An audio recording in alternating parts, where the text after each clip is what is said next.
每日靈修日程箴言第一部分，認識智慧。何謂智慧？第二日箴言第1章1至2節上，箴言的價值。大衛的兒子以色列王所羅門的箴言，要使人懂得智慧和訓誨，明白通達的言語。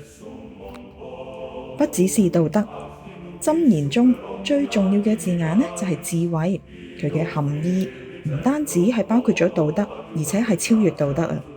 咁即係話，即使喺冇清楚嘅道德律法明確嘅指示底下，我同埋你都仍然可以做出正確嘅決定。有一啲嘅決定呢，我哋淨係需要有足夠嘅知識，例如唔舒服嘅時候食乜嘢嘢。另外一啲呢，我哋淨係需要遵守規矩，好似就係話唔好犯奸淫。但係聖經呢，就從來都冇一句經文會話俾你聽，你要跟邊個結婚啦，揀邊份工啦，要搬屋定係留喺原地居住啊？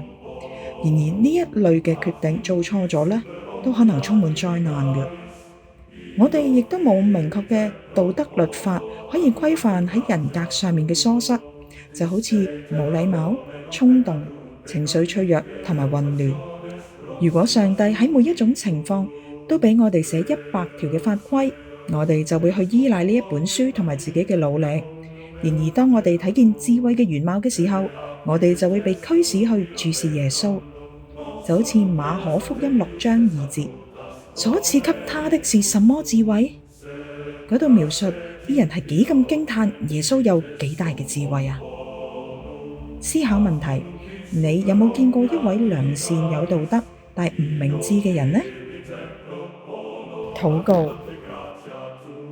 主啊，我傾向自滿於自己所知道嘅正確觀念，我好喜歡知道真理啊！然而就算我知道咗，我唔一定知道點樣用佢啊！求你賜給我生命所需，好叫我嘅智慧可以增長。